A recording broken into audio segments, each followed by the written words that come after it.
अपने जीवन काल में कोई चमत्कार नहीं किया। अंधश्रद्धा, तृष्णा, अहंकार, राग, लोभ, द्वेष से मुक्त होने के लिए 4 आर्य सत्य, त्रिशरण, पंचशील, अष्टांगिक मार्ग व 10 पारमिता का मार्ग दिखाया। ईश्वर की जगह नैतिकता को स्थापित किया। सबके मंगल के लिए धम्म स्थापित किया। वे दुनिया बनाने वाले तथाकथित ईश्वर नहीं थे, मगर ईश्वर से भी अच्छे प्रभावशाली इंसान थे।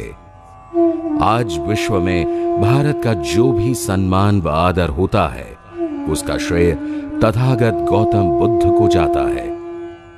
इस महाकारुणिक सम्यक संबुद्ध में ऐसी क्या बात थी जिसके कारण आज भी हम उन्हें नमन करते हैं।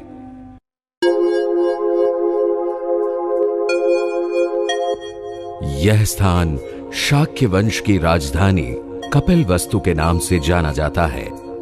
सिद्धार्थ गौतम बुद्ध के पिता शुद्धोधन यहां के राजा थे। सिद्धार्थ गौतम का बचपन यहीं बीता था।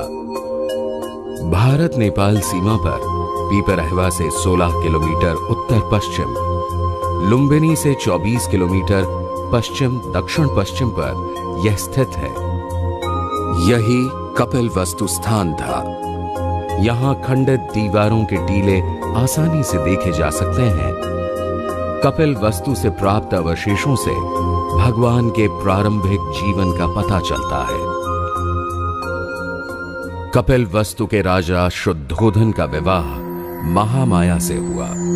एक दिन सुमेध नामक बोधिसत्व माता महामाया के स्वप्न में आए और उन्होंने प्रश्न किया, मैंने अपना अंतिम जन्म पृथ्वी पर धारण करने का निश्चय किया है, क्या आप मेरी माता बनेंगी?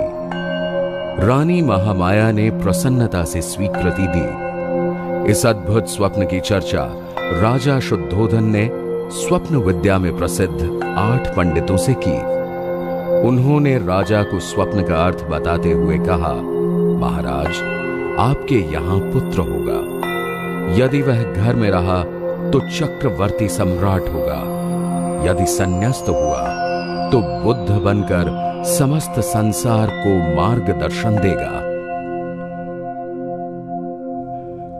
उस जमाने में प्रसव के लिए मायके जाने का रिवाज था। रानी महामाया कहारों के कंधों पर ढोए जाने वाली पालकी में देवदह के लिए रवाना हुई। देवदह जाने के लिए लुम्बिनी वन से गुजरना पड़ता है। उस जमाने में यहां शाल वृक्षों का उद्यान वन था। माता महामाया का जब यहां आगमन हुआ तो सारा निसर्ग प्रफुल्लित था। वृक्ष फूल और फलों से लदे थे। उस वातावरण ने माता महामाया को प्रभावित किया। वे पालकी से उतरकर शाल वृक्ष की ओर बढ़ीं। एक शाखा को पकड़ा। अचानक उन्हें प्रसव वेदना प्रारंभ हुई और 563 ईसा पूर्व वैशाख पूर्णिमा के दिन सिद्धार्थ गौतम ने जन्म लिया। बुद्ध के आगमन का स्वागत समस्त ब्रह्मांड ने किया। भगवान बुद्ध का जन्मस्थल लुम्बिनी नेपाल की तराई में नेपाल सीमा से लगभग 10 किलोमीटर भैरवा जिले में है। इसका वर्तमान नाम रुम्मिनदेई है।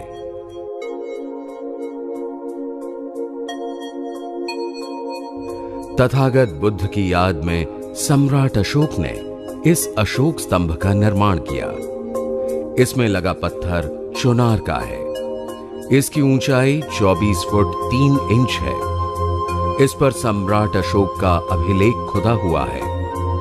इस स्तंभ के उत्तर पूर्व व दक्षिण पूर्व की ओर ईंटों के ये 2 स्तूप हैं।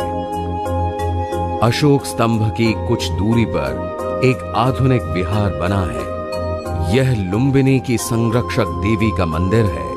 इसे रुम्मिन देवी के नाम से जाना जाता है। यह प्रतिमा भगवान बुद्ध के जन्म को दर्शाती है।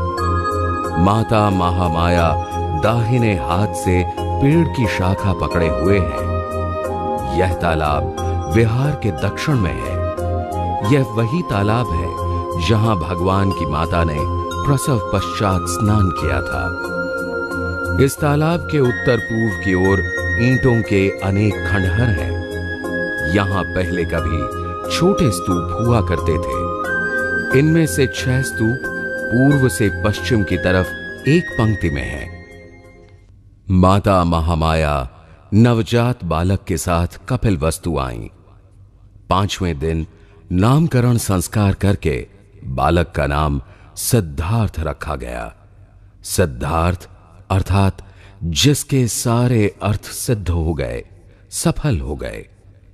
गोत्र गौतम होने के कारण जनसाधारण में वे सिद्धार्थ गौतम के नाम से प्रसिद्ध हुए।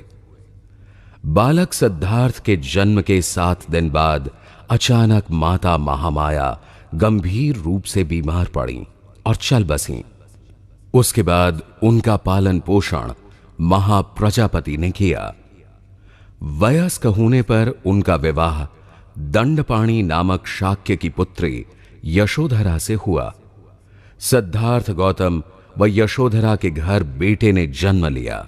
उसका नाम राहुल रखा गया।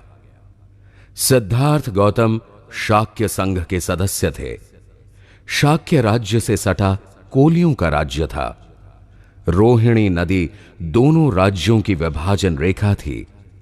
नदी के पानी से दोनों राज्यों की खेती में सिंचाई होती थी। जल के हिस्से को लेकर दोनों राज्यों में विवाद खड़ा हुआ था और यह निश्चित हुआ कि युद्ध द्वारा विवाद को निपटाया जाए। युद्ध के निर्णय के लिए शाक्य संघ द्वारा अधिवेशन बुलाया गया। सिद्धार्थ गौतम ने युद्ध का विरोध किया और कहा, दोषी कौन है इसे समझें। सिद्धार्थ गौतम की बात को गहराई से समझे बगैर उन्हें ही बहुमत से दोषी ठहराया गया और दंड के तौर पर उन्हें शाक्य राज्य से निकाल दिया गया।